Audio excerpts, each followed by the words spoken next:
I will remind you that it was ActionSA that has come under the most incredible pressure for the last month after we said that we will pass the fiscal framework, which the DA now incidentally says they're happy to do. We said we would pass the fiscal framework on condition that our recommendations be implemented.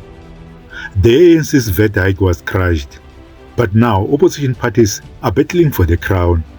Who really forced this historic retreat? Greetings, my fellow South Africans. It's Kondos from Nkari. It's time, your voice for truth and justice.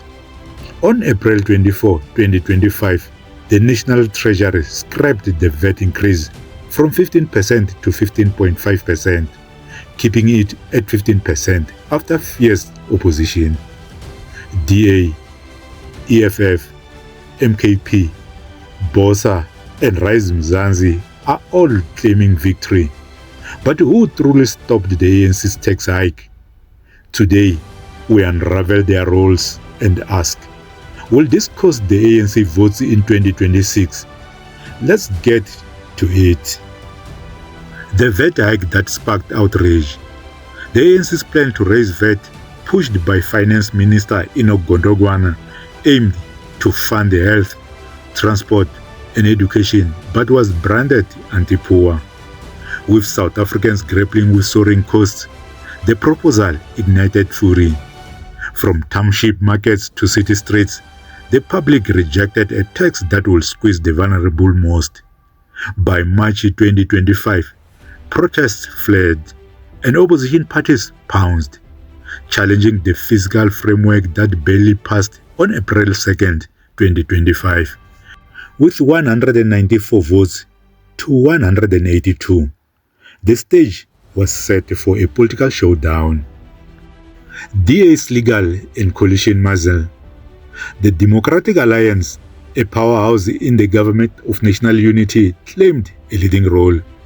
Their legal challenge in the Western Cape High Court called the VAT hike unlawful, while their refusal to back the fiscal framework pressured the ANC.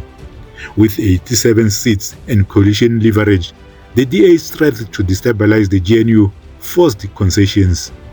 Their pro-poor stance resonated, but critics argue they shared the spotlight with others. We're certainly celebrating because this is a victory for the people of South Africa, Arabi.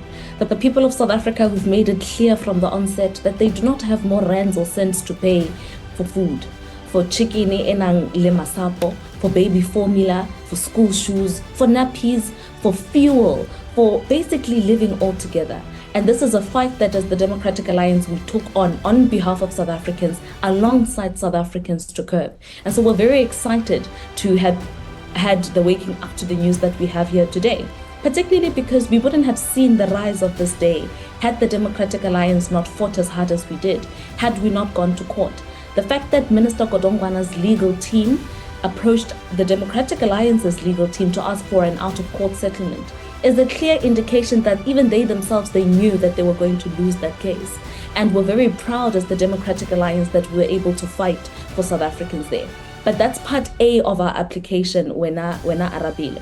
Part B of our application still stands because as a matter of principle, the Democratic Alliance is still of the belief that Section 7.4 of the VAT Act is inconsistent with the provisions of the Constitution, which delegates the power to tax South Africans for revenue collection purposes to the legislative arm of state. That means, on a national sense, only Parliament can impose taxes for revenue collection. Provincially, it would be the provincial legislatures, and on a local level, it would be the municipal councils. Now, Section 7.4 then delegates the power to the executive arm of state, which is Ndato Godongwana. That is inconsistent with the law. That is not what we want to see moving forward. We don't want to have to deal with reckless ministers who are tone deaf to the hopes and aspirations of South Africans who want to go ahead and impose taxes nonetheless. So we're still going ahead to take the constitutionality there to make sure that we have an alignment with our constitution. But today we are celebrating with South Africans. We are happy, and we want to reiterate to South Africans that our commitment when we said we want to rescue South Africa was exactly this: being able to fight as hard as we can, to champion the voices of South Africans who said down with this sort of thing. We don't want to see it, and we've seen that for them. MKP's populist push. As the official opposition with 58 seats, the Kondos Party, MKP, led by Jacob Zuma and Dr. John Hlophe, roared into action. On March 10, 2025, MKP's march to the National Treasury, led by Mzwane Lemanyi, threatened a national shutdown if VAT rose. They rejected the budget, aligning with the Progressive Caucus and vowing legal action. Their fiery protests, especially in KwaZulu-Natal where they hold 25% support, amplified public anger. But absenteeism in parliament weakened their vote, making their role loud but not always decisive. EFF, ActionSA, BOSA and Rise Mzansi's fight. The economic freedom fighters joined the DA's court battle, slamming the ANC's process as flawed. Their 39 seats and street campaigns added fire to the opposition. ActionSA, with 6 pivotal votes, supported the framework but secured a recommendation to find alternatives, claiming a strategic win.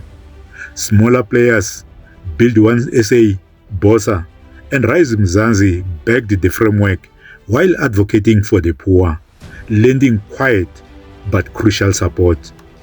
Each party's move, legal, parliamentary or public, built a wall that the ANC couldn't breach.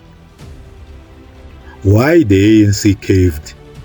Caught in a fragile GNU, facing lawsuits, protests, and a fed-up public, the ANC reversed the VAT hike after consulting parties and parliamentary committees.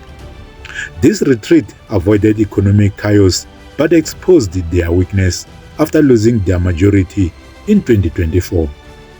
MKP's shutdown threats, DA's legal blows, EFF's defiance, and ActionSA's deal-making, backed by BOSA and Rise Mzansi, showed the opposition's combined strength. But who deserves the crown? Look, I'm really astounded at what you've just said. I've been listening to your guest before me, who's now claiming victory.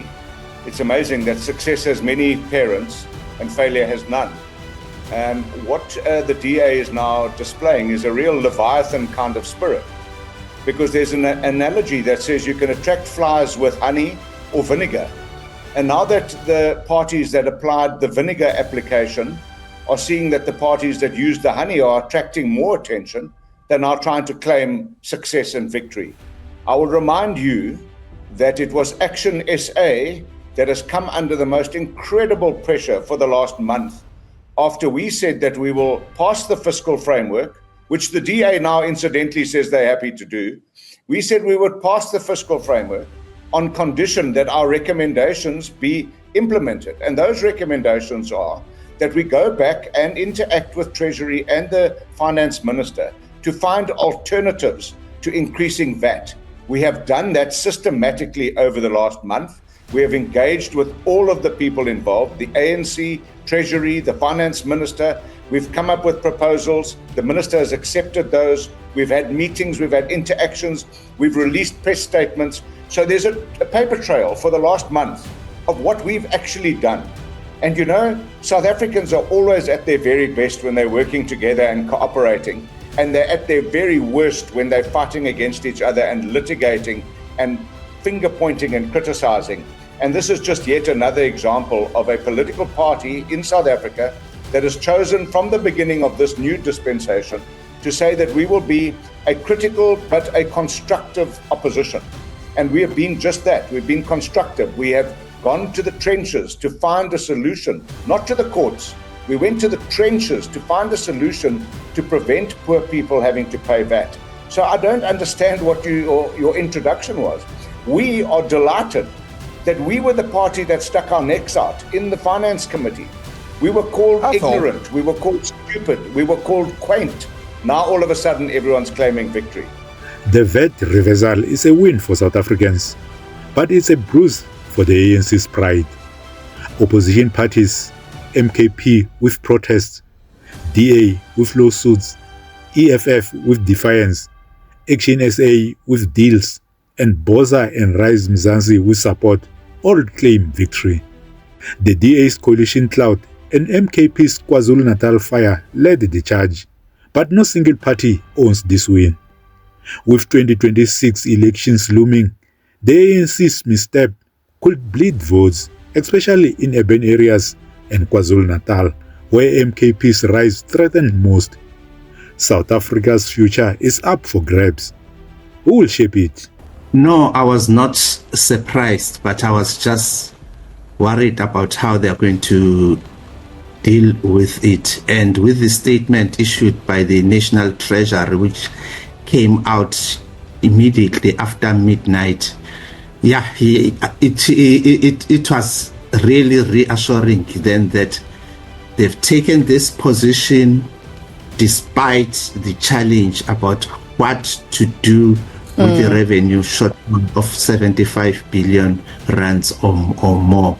And that's the interesting part, that at least they are already applying their minds to this.